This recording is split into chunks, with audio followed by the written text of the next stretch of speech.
Ahora bien, no podemos tampoco menospreciar la enorme función que pudiera cumplir la prisión preventiva como herramienta o como medida extrema, perdón, del control de aquellas cuestiones riesgosas que se contraponen, pues, con el objeto del proceso. Es decir, que la prisión preventiva ha sido una especie de fantasma que está siempre presente en nuestras vidas y que no voy a decir que es nocivo porque es una herramienta útil a los fines del Estado, pero también para prevenir aquellas cuestiones que la propia Corte dijo que podían ocurrir y que había que evitarlas. Em, La Suprema Corte, cuando habló de riesgos procesales, dijo que se trataba de hipótesis probabilísticas sobre un hecho futuro potencialmente inminente y que supone que antes de que sucedan esos riesgos se deben evitar, ¿no? Que se materialicen. Entonces, cuando hablamos de hipótesis probabilísticas, entramos dentro de un terreno donde el juez tiene que tomar en cuenta la información con la que se cuenta para ver o ponderar las probabilidades de que ese determinado riesgo se presente. Ahora, ¿en qué momento se discute el tema de la prisión preventiva? Lo tenemos, desde luego, en un primer momento como materia de imposición en la audiencia inicial, ¿verdad? En un primer momento o regla general, la prisión preventiva se impone en la audiencia inicial y con posterioridad, pues se pueden dar los efectos de la revisión.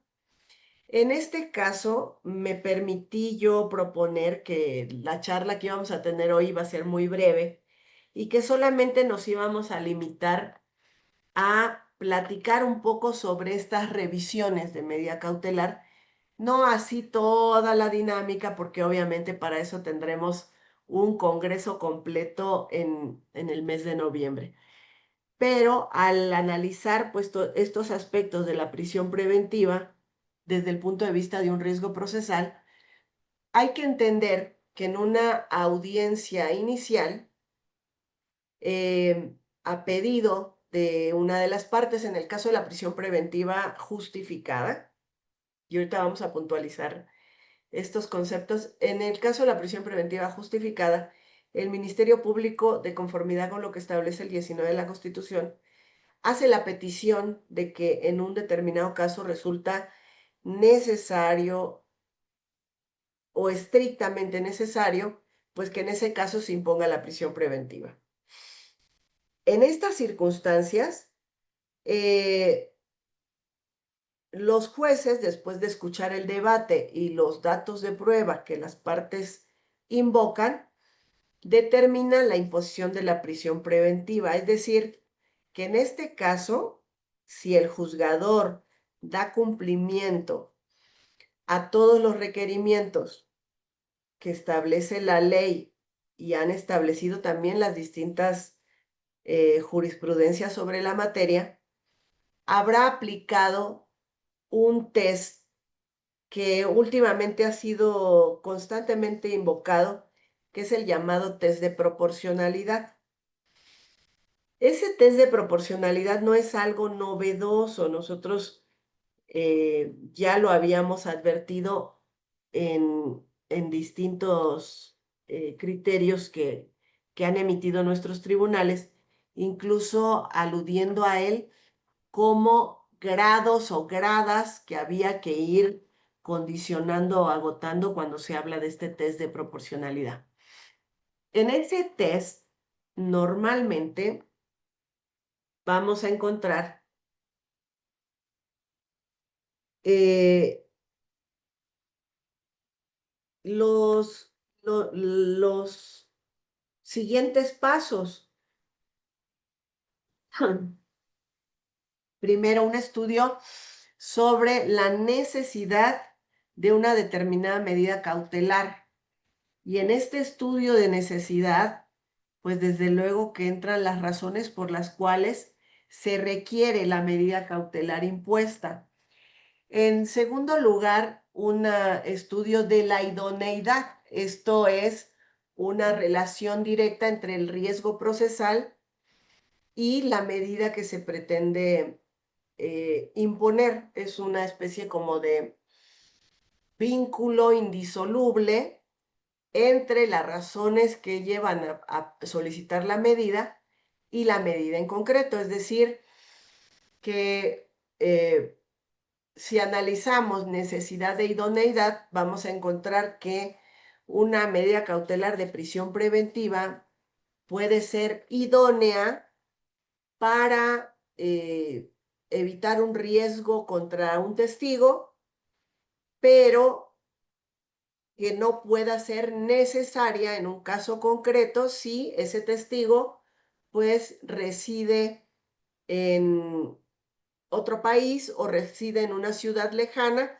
a donde el imputado no podría acceder, y máxime si se buscara una medida que de alguna manera evitara que él saliera del país o saliera de la ciudad, es decir, una restricción a su libertad. Entonces, la diferencia entre la necesidad y la idoneidad se tienen que analizar prácticamente de forma conjunta, porque muchas medidas cautelares resultan idóneas si las analizamos aisladamente, pero al analizarlas en relación con la necesidad, no todas esas medidas resultan ser necesarias. Y si analizamos que existen 4 medidas idóneas, por ejemplo, una puede ser que no se acerquen a un determinado lugar, que no se acerquen al domicilio del testigo de la víctima, que no vayan a su centro de trabajo, o que no vayan a un lugar, restaurante, centro de convivencias, donde él acostumbra acudir, o que no salga de la ciudad. Pues existen varias medidas que pudieran garantizar estas circunstancias y no necesariamente prisionalizar o privar de la libertad a las personas de manera preventiva. Porque de las 4 o 5 posibles medidas que pudieran evitar el acercamiento del imputado con la víctima o el testigo, algunas de ellas resultarían más adecuadas y otras menos adecuadas. Las más adecuadas serían proporcionales y las menos adecuadas le denominaríamos desproporcionadas, ¿no? Si para evitar que un testigo, que el imputado se acerque a un testigo que vive en una diversa entidad, lo tengo que poner en prisión preventiva, quiere decir que no tiene ningún sentido contar con un catálogo que previene al imputado no salir de la ciudad, porque entonces no se cree en la efectividad de esa medida para que esa persona pudiera no acercarse a la víctima. Por lo tanto, tiene que haber datos de prueba mucho de mayor contundencia para señalar por qué razón se piensa que una restricción para que no vaya a ese lugar no sería suficiente. De esta manera, pues ese famoso test de proporcionalidad se tiene que desarrollar prácticamente con o en la audiencia en donde se hace la imposición de la medida cautelar. Otra cuestión que quería también comentarles tiene que ver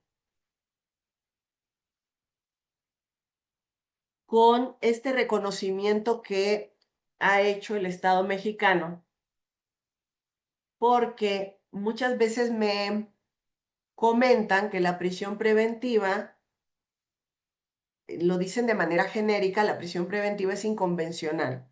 También me han dicho que la prisión preventiva violenta la presunción de inocencia. Entonces, partamos de la base de que la prisión preventiva ha sido reconocida por los tratados y los instrumentos internacionales. Es decir, que se reconoce a la libertad como un derecho fundamental, un derecho que podría yo decir que es uno de los más importantes, aunque no existen jerarquías en tratándose de derechos fundamentales. Existe un elemento de ponderación cuando dos derechos o tres se encuentran en juego y entonces los jueces tendrán que hacer ese ejercicio de ponderación. Pero no podemos decir que la libertad es más importante que la seguridad de la víctima o viceversa, o que la posibilidad de sustracción es algo mucho más importante que la propia libertad del imputado. De tal suerte que cada derecho fundamental, en principio, se entiende pleno, sin embargo, no se interpreta como absoluto. Y esto es algo para dejar como un postulado. Es decir, la prisión preventiva está reconocida constitucionalmente y así está reconocida en cualquier instrumento internacional de derechos humanos, hasta en la Declaración Universal de los Derechos del Hombre y el Ciudadano de hace muchísimos años. ¿Cómo deducimos este concepto? Cuando se lee en esos instrumentos el derecho a la libertad y luego se hace un agregado, la cual podrá restringirse en los casos y condiciones establecidas en las leyes o en las constituciones de los estados parte. Por lo tanto, sí es válido que alguien pueda privarlo preventivamente de su libertad siempre y cuando se someta a las condiciones que están establecidas en las constituciones o en el ordenamiento interno de un país. La Corte ha dicho, por ejemplo, en algunos instrumentos, en el amparo directo en revisión 173, diagonal 2012, en el párrafo 107, que el ejercicio de los derechos humanos y sus garantías no son absolutos, sino que comportan restricciones y limitaciones que se establecen en la misma ley fundamental. Y en el párrafo 126 de ese mismo amparo directo, dice, no existen derechos humanos o fundamentales absolutos, pues el artículo 1, párrafo primero de la Constitución, prevé que puedan restringirse o suspenderse en ciertos casos y bajo ciertas condiciones. Esta es la razón de ser de la prisión preventiva, es decir, partamos de la existencia de una herramienta que es útil a ciertas necesidades, sin embargo, que deberá de cumplirse con ciertas condiciones para establecer que hay razonabilidad de esa restricción. Dicho de otra manera, ¿cómo estudiamos, cómo analizamos que una restricción constitucional resulta ser razonable? Bueno, todo ello depende en primer lugar del caso concreto. Pero existen dos métodos sugeridos para poder analizar la razonabilidad de una restricción. Es decir, es razonable que preventivamente detengan a una persona y la mantengan en esa restricción a su libertad durante un determinado tiempo. Será razonable siempre que, y aquí vienen los dos parámetros para medir esa razonabilidad.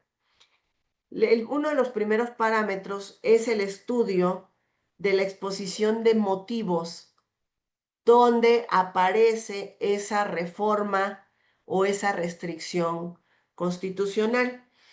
Voy a darles por aquí un registro que les va a servir pues para que ustedes puedan invocar qué se dijo en una determinada reforma para el tema de las restricciones. El registro digital 162371 de la primera sala dice que en el caso de la exposición de motivos y la determinación de la voluntad del legislador, funciones que cumplen en el análisis de constitucionalidad de las normas, nos dice que estas exposiciones son elementos que coadyuvan para tratar de encontrar cuál es la voluntad del legislador al momento de determinar el contenido de una norma jurídica. Es decir, si nosotros quisiéramos encontrar por qué razón el legislador quiso dejar a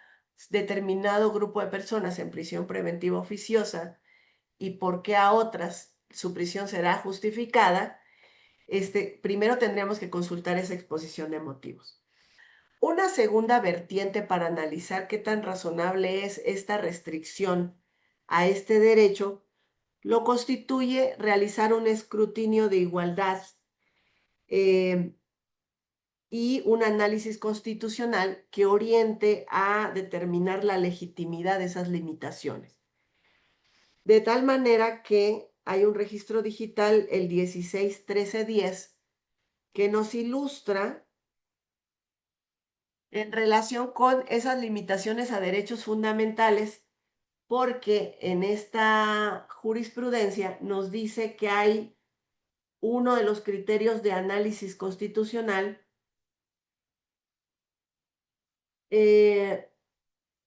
dice que normalmente cuando se hace un análisis de la Constitución, normalmente se suelen clasificar las normas y en esa tarea hay una afectación de expectativas o de derechos, siendo entonces natural que se haga este examen de constitucionalidad. Dice, sin embargo, no es óbice para que la Suprema Corte examine rasgos adicionales a los que considera cuando contempla la cuestión desde la perspectiva de derechos sustantivos involucrados. Es decir, a pesar de que exista una restricción constitucional, eso no será obstáculo para que en un caso determinado podamos llevarlo ante la Corte y que se pueda hacer un análisis sobre su garantía o respeto o escrutinio de igualdad para determinar si es legítima esa restricción. Yo más adelante les voy a decir por qué son importantes estos dos criterios, desde luego para fines de esta charla, ¿no? Un ejemplo que después vamos a desarrollar seguramente en el Congreso sobre este último escrutinio de igualdad y análisis constitucional es que seguramente habrán escuchado, no en esta charla solamente, sino en algunas otras, hablar de ciudadanos que parecieran de un determinado nivel y ciudadanos de segundo nivel cuando hablamos de prisiones preventivas. ¿Esto qué quiere decir? Que en tratándose de determinados delitos, el artículo 19 constitucional consideraba, por ejemplo, en sus orígenes en el 2008, cuando se creó la figura de la prisión preventiva oficiosa, se encontraba el homicidio doloso, la violación, el secuestro. De hecho, tengo por aquí un cuadro donde hago alusión a esas categorías y cómo ha evolucionado ese artículo.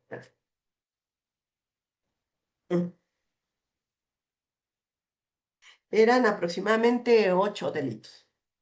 Delincuencia organizada, homicidio doloso, violación, secuestro, delitos cometidos con medios violentos y delitos graves que determinaran la ley en materia de seguridad nacional, el libre desarrollo de la personalidad y la salud, ¿no? Y estos eran todos los delitos de prisión preventiva oficiosa.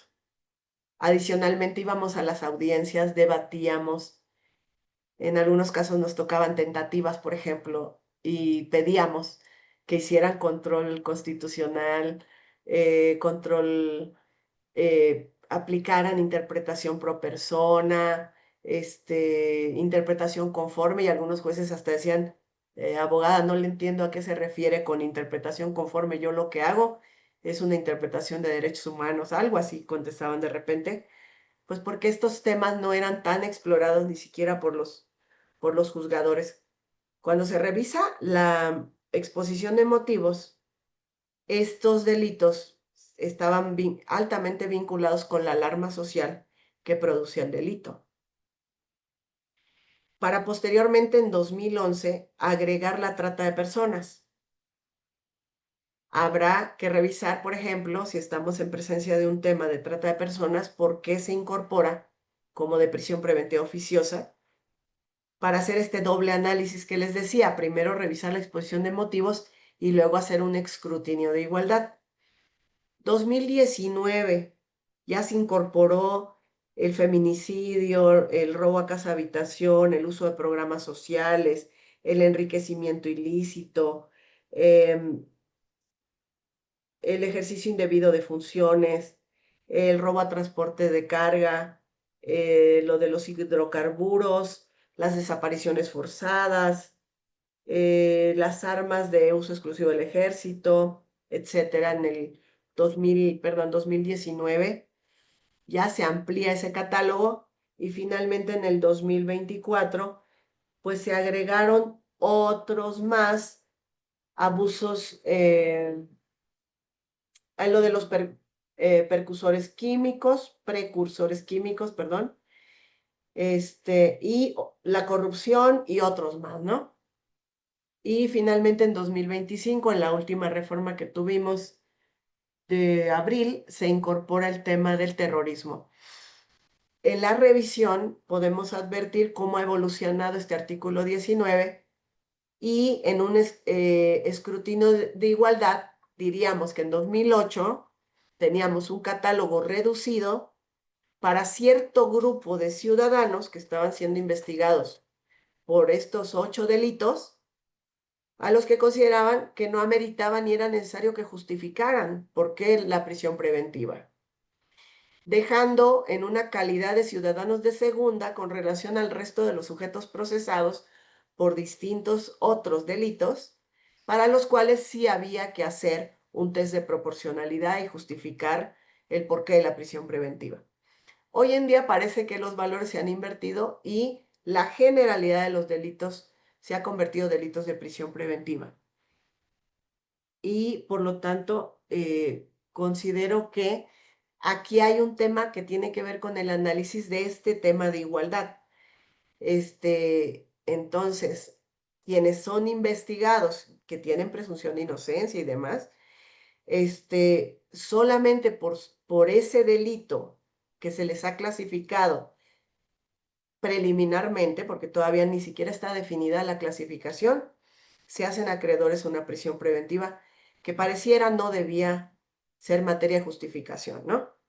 Entonces, esto es un tema lamentable, el cual vamos a ir desarrollando seguramente en otro momento.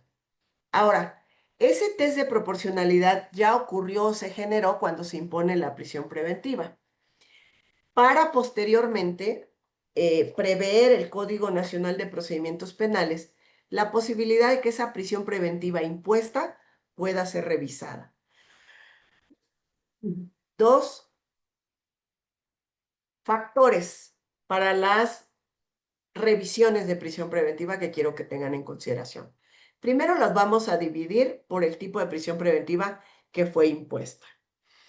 Si es prisión preventiva justificada, que es artículo 19 constitucional, cuando dice el Ministerio Público podrá solicitar la prisión preventiva cuando otras medidas cautelares no sean suficientes para garantizar la presencia del imputado del proceso, la seguridad de la víctima, el que no se va a sustraer, el que no va a obstaculizar la investigación, etcétera, podrá solicitarle al juez la prisión preventiva, quien resolverá lo conducente, ¿no? Para ese tipo de prisión preventiva, que en la práctica le llamamos prisión preventiva justificada, existen dos métodos para su revisión. El primero de ellos consiste, pues obviamente, en la variación objetiva de aquellas condiciones que se generaron o que llevaron a su imposición. Y la segunda razón por la que podemos hacer una revisión de prisión preventiva es al vencimiento o cumplimiento del plazo de 2 años que establece el artículo 20 constitucional, apartado B, fracción novena. Es decir, ojo con esto, porque hace ratito que hablaba de test de proporcionalidad, idoneidad, necesidad, proporcionalidad de la medida. En el tema de proporcionalidad también se ubica un aspecto que es relevante. Tiene que ver con un principio que se llama rebus sic stantibus, mientras estén así las cosas, o en tanto estén así las cosas. Ese principio, rebus sic stantibus, lo pueden encontrar del latín, no es otra cosa más que un principio que habla de la instrumentalidad y la temporalidad que tienen estas medidas. Es decir, no se puede imponer una prisión preventiva, ya sea justificada u oficiosa, bajo el señalamiento de que va a durar todo lo que dure el proceso, porque se está violentando una de las razones principales de las medidas. Las medidas son instrumentales a las necesidades del proceso y no son medidas que acompañan el proceso hasta su conclusión. De tal suerte que un juzgador va a imponer una prisión preventiva porque hay un riesgo para la víctima o para un testigo, en tanto estén así las cosas. Esto es, mientras permanezcan las circunstancias que llevaron a su imposición. De ahí deviene la razón de la primera de estas revisiones de medida cautelar.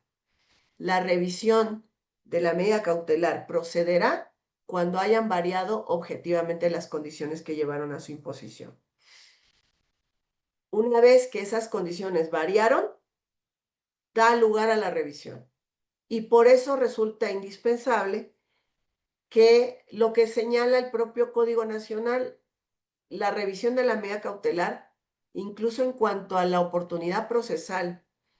Vean que el artículo 161, cuando habla de la solicitud para las medidas cautelares, nos señala una temporalidad.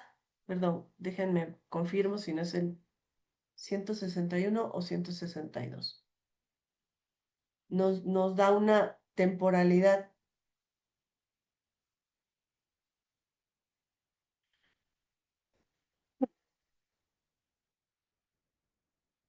Dice, cuando hayan variado de manera objetiva las condiciones que justificaron la imposición de una medida cautelar, las partes podrán solicitar al órgano jurisdiccional revocación, sustitución o modificación de la misma, ¿no? Ese cuando debemos entenderlo en un doble aspecto, ¿no? En un aspecto de procedencia, cuando hayan variado las condiciones, por lo tanto, se tiene que establecer con datos que sí efectivamente variaron esas condiciones como requisito de procedencia. Pero en una cuestión de índole temporal, el cuándo también alude a tiempo y nos establece que cuando hayan variado se puede pedir la revisión. Esto significa que la revisión es un incidente que se va a poder plantear cuantas veces sea necesario o cuantas veces la defensa considere que han variado esas condiciones y que merecen la revisión de un juzgador. Rebus sic stantibus es un principio que delimita la propia herramienta o el mecanismo preventivo para que sea en una determinada temporalidad su duración, mientras existan o subsistan las condiciones que llevaron a la imposición. Ejemplo, si en un principio se impuso porque la víctima y el imputado vivían en la misma calle y entonces se temía por su seguridad y de pronto la víctima dice que ya no va a venir al proceso porque se fue a radicar a hacer unos estudios al extranjero y está solicitando la posibilidad de comparecer solamente hasta juicio o hacerlo de manera virtual, no sé. una de estas circunstancias que nos den a nosotros información que nos permita cambiar la condición cautelar, entonces podemos pedir su revisión. Si ese fue el motivo por el cual la impusieron, seguramente ese motivo se podrá advertir que ya no está, ya no viven en la misma calle. Entonces, esta es una de las razones para procurar una revisión de medida cautelar. Con relación al plazo de los 2 años, no perdamos de vista que precisamente por la instrumentalidad de la medida es que las prisiones preventivas no pueden durar más allá de lo que dure el propio proceso. Por lo tanto, sus revisiones están permitidas también por un esquema de temporalidad, por una cuestión de duración, señalando lo siguiente. El 20 constitucional, permítanme,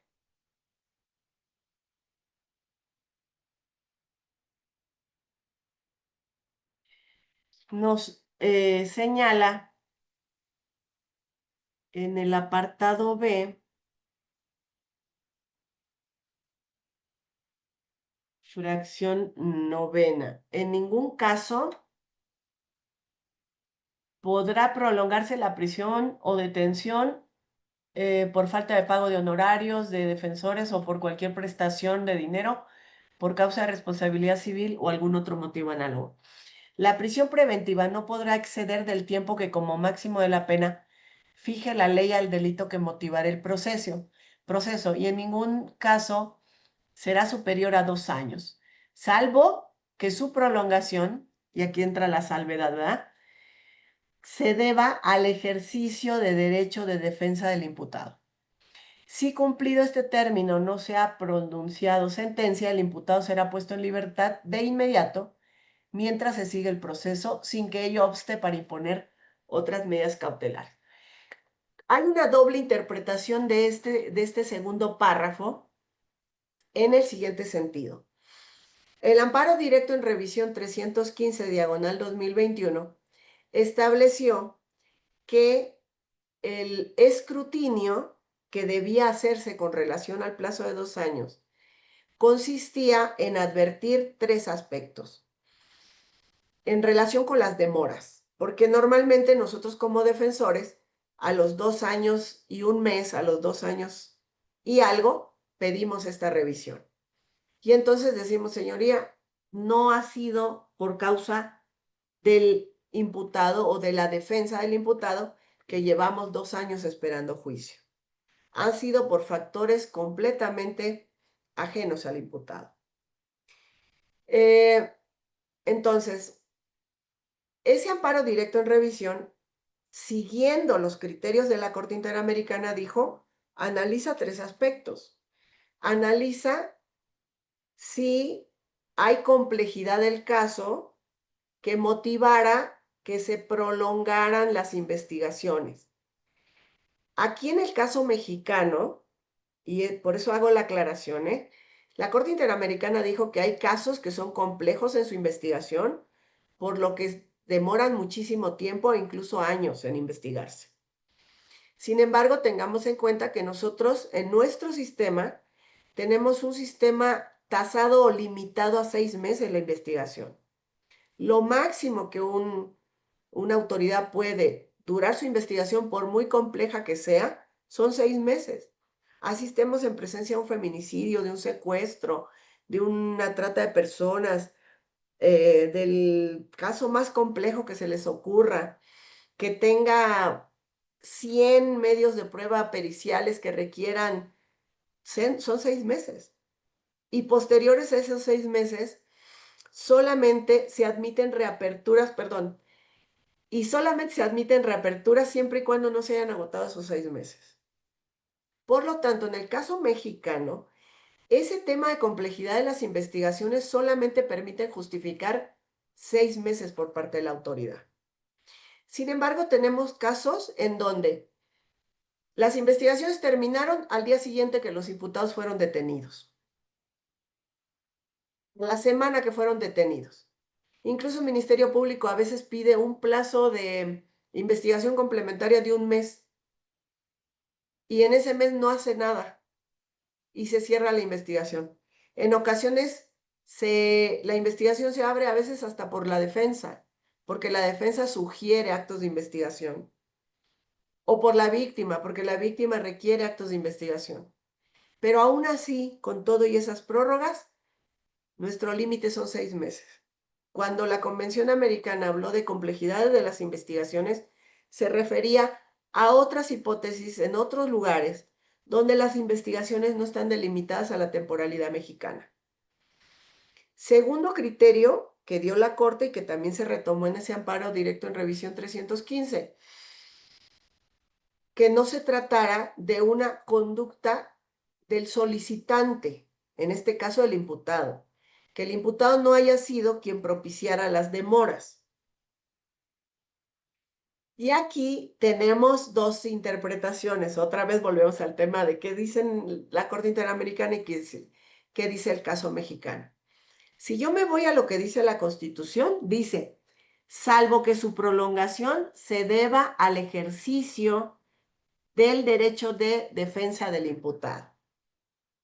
Es decir, que aquí está considerando la Constitución el ejercicio del derecho de defensa, que el imputado haya promovido un amparo, que haya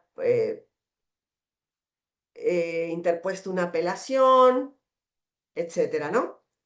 Haciendo una lectura literal. Ojo, estoy haciendo una lectura literal y no sistemática, porque aquí dice, salvo que se deba al ejercicio de defensa. Pero luego la Corte, que es la máxima intérprete de la Constitución, y la Convención Americana, que es la máxima intérprete de la Convención Americana, dijeron lo siguiente, no se puede considerar como demoras atribuibles al imputado el que interponga sus recursos porque son sus derechos. Desincentivaríamos la posibilidad de que un imputado apelara, se quejara o se doliera de las malas decisiones de los jueces, porque si no, pues le van a echar la culpa que los 2 años son de él. Entonces, la Corte dijo, eso no lo puedes tomar en consideración. ¿Qué sí puedes tomar en consideración? Y lo mismo lo dice el amparo 315 que les comento. Dice, lo que sí puedes tomar en consideración son todos aquellos procederes o actuares negligentes de la defensa que llevaron a las demoras.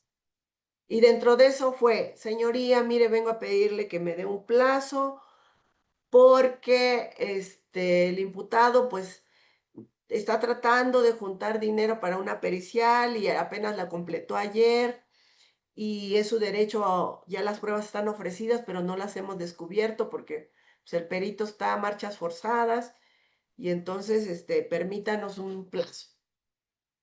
Diferimientos por cambios de defensa, ¿no? Llega el defensor, o soy nuevo, necesito un plazo. A la siguiente, soy nuevo, necesito un plazo. A la tercera, señoría, usted me dio un plazo, pero me cayó en una coladera y entonces resulta que no pude estudiar la carpeta y entonces deme otro plazo, ¿no? Entonces, bajo esas circunstancias, pues habrá que cuantificar cuántas audiencias y cuánto tiempo entre una audiencia y otra. Por ejemplo, entre una y otra son 10 días y ya lleva 3 diferimientos, un mes es atribuido al imputado, su demora, ¿no? Entonces, todo este ejercicio de revisión lo tiene que hacer el juez, pero tiene que ser muy escrupuloso para decir, esto sí es atribuible a la defensa y esto es atribuible a su contraparte. Porque luego resulta, por ejemplo, que la defensa dice, señoría, necesito un plazo porque le pedí unos actos de investigación a la fiscalía y no me los ha realizado. O le pedí auxilio para que realizara tal cosa, para que citara a los policías porque yo les voy a recabar una entrevista. Y no los ha citado. Y entonces le pretenden atribuir a la defensa, es que usted pidió pidió entrevistar a los policías, por eso pues estamos demorando este proceso. No, pero la demora real se debe a que no los ha citado la fiscalía, ¿no? O no me ha hecho descubrimiento o no me da acceso a un vehículo y ya llevamos 2 meses intentando que me dé el acceso y se están echando la bolita entre el MP que investigó y el MP de litigación. Dice, no, es que le toca al de investigación porque él es el que aseguró. Y el que asegura dice, no, es el de litigación porque yo ya entregué. Yo ya pasé la carpeta de litigación cuando se cerró la investigación. Entonces, ese conteo que pareciera que se lo quieren atribuir después a la defensa y dicen, es que usted pidió el acceso, si no lo hubiera pedido no nos hubiéramos tardado. No, es que tenían la obligación de descubrirme todo. Ah, pero el carro no lo estaban ofreciendo, no importa, pero yo tenía derecho al descubrimiento. Entonces la demora es de usted porque anda pidiendo un descubrimiento de algo que ni va a necesitar en el juicio. No lo sabemos. ¿Qué tal si de ahí puedo deducir mis pruebas? Entonces ahí hay que ser muy escrupulosos. Y el tercer punto, hay que revisar si las demoras no son consecuencia de las autoridades. Y aquí se ha establecido muchas veces que las autoridades son las autoridades judiciales, pero no necesariamente. La Corte Interamericana hizo una interpretación de esa idea. Incluso García Ramírez, Sergio García Ramírez, hizo una interpretación sobre ese párrafo, eh, señalando que cuando se refería a las autoridades judiciales, no se debía entender solamente a las autoridades judiciales, sino también a las autoridades ministeriales, que pudieran, con su conducta, generar estas demoras. Entonces, de pronto sucede, o cualquier otra autoridad, cualquier otra autoridad involucrada, de pronto sucede que una audiencia se difirió porque a los imputados no los trasladaron del centro de reclusión y el juez se va a lavar las manos y va a decir, pues es que yo no gobierno el centro de reclusión, yo no tengo la culpa de que no los hayan trasladado. Sí, pero es responsabilidad del Estado haberlos traído. Ahí le voy a atribuir, si la siguiente audiencia me la ponen dentro de 15 días, habré perdido 15 días por culpa del Estado. A la siguiente audiencia no nos notifican oportunamente a los defensores y por lo tanto no llegamos a la audiencia. ¿A quién le vamos a atribuir esa responsabilidad? ¿Al defensor que no se presentó o a quien notificó mal? Y luego el juzgador se va a querer lavar las manos diciendo, yo solamente, mi dominio territorial y mi imperio es este escritorio y esta silla. Pero no es cierto. Lo podemos atribuir a la autoridad judicial porque son los encargados de ordenar las notificaciones. Si el personal no lo hizo en tiempo, sigue siendo una responsabilidad del Estado. Entonces, todo ese conteo tiene que ser muy escrupuloso. En tratándose de prisión preventiva oficiosa, ya les dije que estas dos razones para la revisión son para prisión preventiva justificada, ¿no? Cuando hayan variado objetivamente las condiciones y cuando se haya agotado el plazo de máximo de 2 años. ¿Qué pasa con las prisiones preventivas oficiosas? En primer lugar, tendríamos el plazo de 2 años, que hace tiempo se consideraba que los de prisión preventiva oficiosa no se les revisaba, había una interpretación donde decían que a los de prisión preventiva oficiosa no se les iba a revisar en el plazo de 2 años. Hoy en día, gracias a la jurisprudencia 2024-608, se señaló que también los de prisión preventiva oficiosa se puede hacer una revisión de la audiencia para procurar el cese o revisar la necesidad de su prolongación. Entonces, estos mismos argumentos que les acabo de dar resultan válidos para una revisión de una prisión preventiva oficiosa. Y la segunda razón de las prisiones preventivas oficiosas. Fíjense que hace rato que decía yo que habían variado objetivamente las condiciones que llevaron a su imposición. Ponía de ejemplo, discúlpenme, ponía de ejemplo que el testigo ya no vivía donde supuestamente vivía, ¿no? Y entonces objetiva y materialmente las cosas cambiaron. Bueno, también los cambios que haya en el mundo jurídico impactan en la imposición de las prisiones preventivas oficiosas. ¿Por qué razón? Porque si en su momento un juzgador estableció que no era necesario justificar con un test de proporcionalidad una prisión preventiva oficiosa, hoy en día, con los últimos criterios que han habido en tratándose de prisión preventiva oficiosa, y ahorita les voy a citar por lo menos 2 de ellos, es posible solicitar la revisión. ¿Para qué efectos? Para que se haga un test de proporcionalidad para aquellas prisiones preventivas oficiosas que no lo tuvieron. Esto es, llegamos a una audiencia, el juez advierte que es de violación el delito y dice, derivado de lo que ha dicho la última reforma de 31 de diciembre del 2024, no puedo hacer interpretación de este numeral y por lo tanto me voy a ir a imponer la prisión preventiva de forma oficiosa, ni siquiera le voy a dar el uso de la voz a las partes procesales. Entonces, pues nos vamos tristemente con esta idea y entonces pueden ocurrir estas circunstancias, que estemos en tiempo para promover un amparo, ¿verdad? Que esto ocurra dentro de los 15 días posteriores a que nos niegan el debate y entonces promovemos un amparo. Este amparo, pues obviamente lo vamos a fundar con algunos de estos criterios que les quiero compartir. Por ejemplo, la contradicción de criterios 19 del 2025 dice suspensión provisional. El número de registro digital es 2030-607. Suspensión provisional contra la imposición de la prisión preventiva oficiosa. La jurisprudencia de plenos regionales J/13 es aplicable aún con la entrada en vigor de la reforma del 31 de diciembre del 2024 al 19 constitucional, párrafo segundo. ¿Sale? Entonces, esta es una de las posibilidades que nos impone la prisión preventiva hoy. El juez no abre el debate, no aplica un test de proporcionalidad y entonces promovemos el amparo correspondiente para estos efectos. ¿Qué es lo que dice esta jurisprudencia? Que se tiene que aplicar un test de proporcionalidad. Y ojo, porque esto es muy, muy, muy relevante.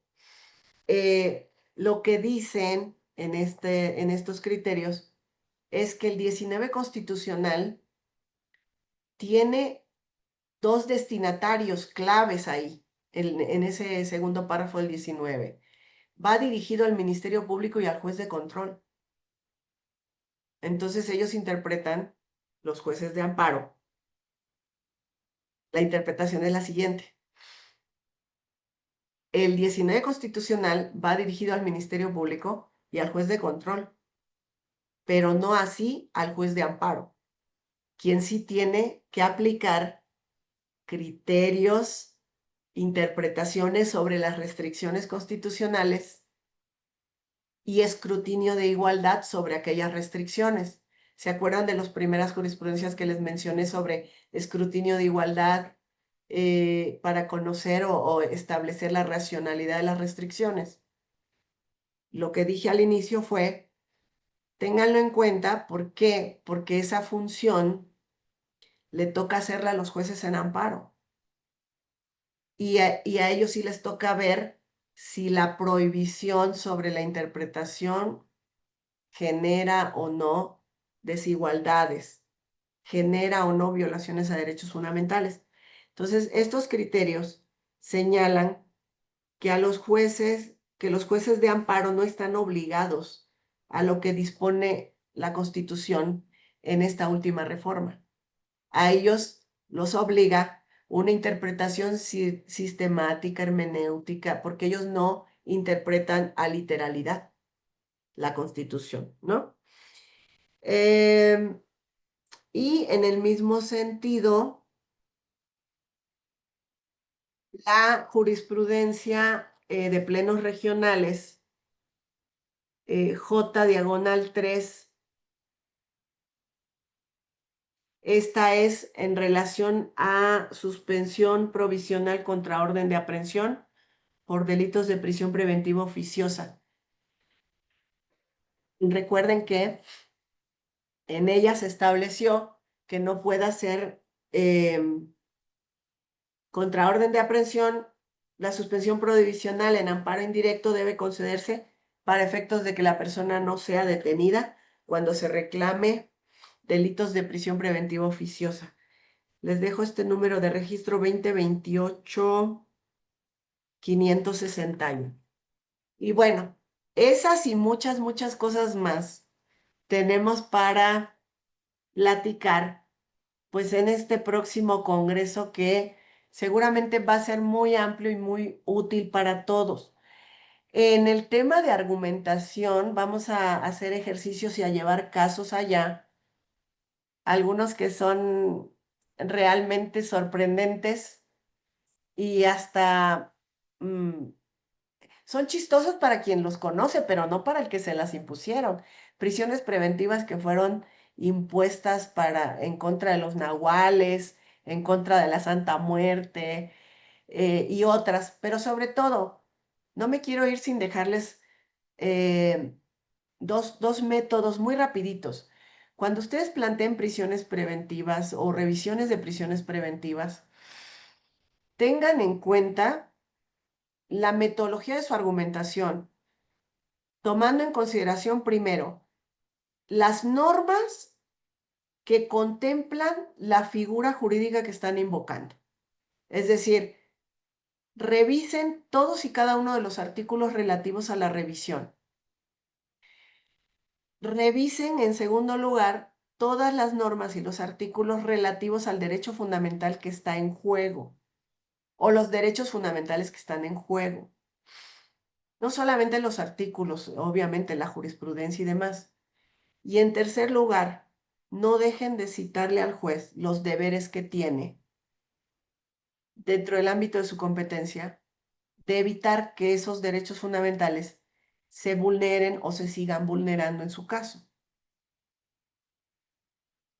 Y obviamente al momento de presentarlo en audiencia, la mayoría hace lo siguiente, ¿no? Hace una solicitud. Señoría, vengo a solicitar la revisión de la medida cautelar. De conformidad con lo siguiente, el día tal, a tal hora, a mi representado se le impuso la prisión preventiva por este motivo y actualmente está pasando tal cosa en la realidad. Toda esa primera parte es descriptiva, ¿no? Después empiezan a invocar la parte jurídica, ¿no? El artículo tal refiere esto, la Constitución refiere lo otro, entra la parte jurídica y después entran las argumentaciones apoyados en datos de prueba, medios de prueba. Incluso hay desahogo que es posible ejecutar en revisiones de medida cautelar. Opino muy diferente a muchos colegas y hasta jueces que han dicho que no se pueden hacer desahogo probatorio en incidentes. Es erróneo si revisan el 20 constitucional, apartado A, fracción cuarta en relación con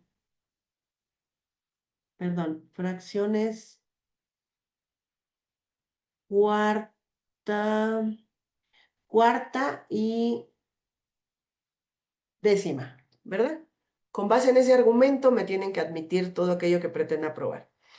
Argumentaciones con base en lo que se obtiene a partir de los datos de prueba y obviamente al final regularmente reiteramos nuestra petición, ¿no?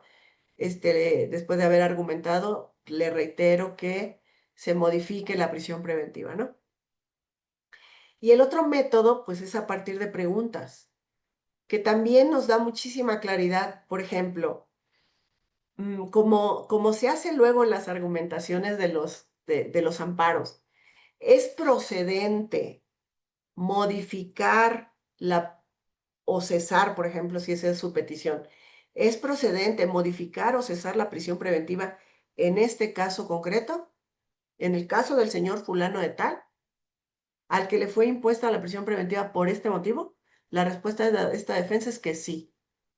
Y estas son las razones. Y antes de entrar a las razones, hay que hacer descripción de los hechos, los datos de prueba, las cuestiones jurídicas, para al final concluir con la respuesta a esa pregunta, ¿verdad? La respuesta a la pregunta que originó mi intervención es que sí, en este caso puntual y concreto, procede el cese de la prisión preventiva, ¿vale? No les puedo dar más porque los tiempos se nos vienen encima, pero nos veremos en el 10º Congreso de Derecho Procesal, que espero ahora sí los que luego me andan prometiendo que van y que no van, pues ahora sí que vayan porque hasta les van a dar un descuento para aquellos que mencionen pues que son mis seguidores o que están conectados con nosotros, tanto conmigo como con el Instituto Espasa, a través de nuestras redes sociales como es Instagram o Facebook. ¿Sale? Muchísimas gracias. No sé si hay alguna cuestión más que atender.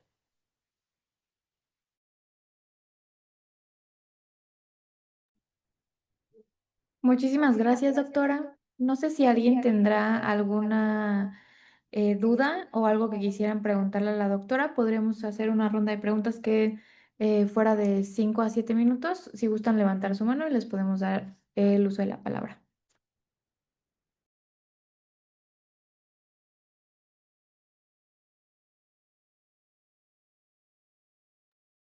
En lo que se deciden si comentan o no. Nos pusieron en los comentarios, doctora, por parte del doctor Miguel Ángel Medrano Díaz. Dice, siempre es y será un placer enorme escucharle y verle. Mi muy apreciable y admirada catedrática jurídica, doctora Marisela Cifuentes. Linda noche y que menciona que está bastante agradecido. Muchísimas gracias. Siempre es un gusto verte por acá conectado. Y pues para los demás, estoy siempre a sus órdenes. Espero que se den la oportunidad de ir al Congreso porque esto cambia todo el tiempo y en todo momento están surgiendo nuevos criterios, nuevas formas en las que podemos ejercer adecuadas defensas en este tema puntual.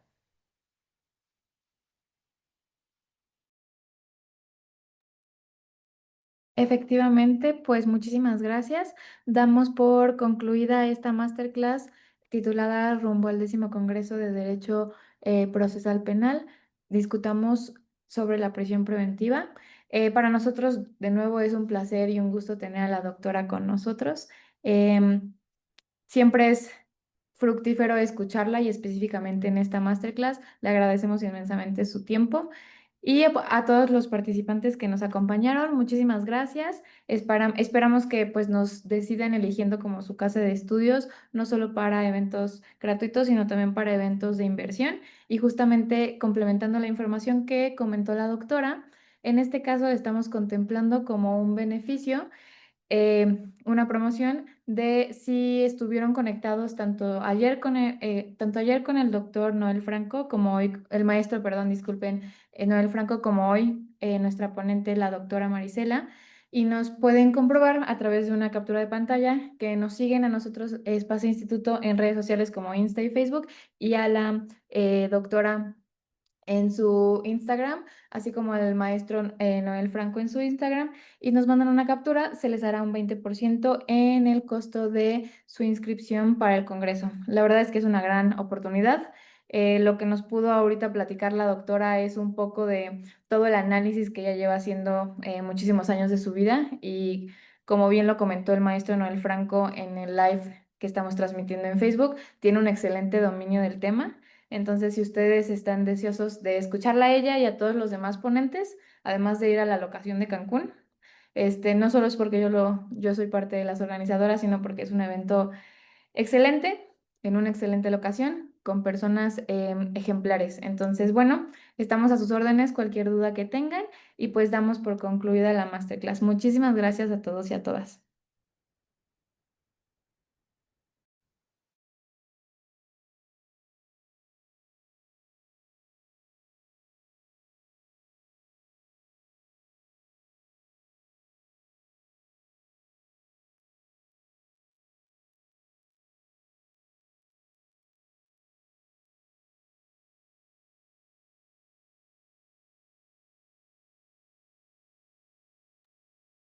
Doctora, muchísimas gracias. Voy a cerrar la sesión, pero de nuevo muchas gracias, que tenga linda tarde y yo estoy en contacto con usted, cualquier cosa.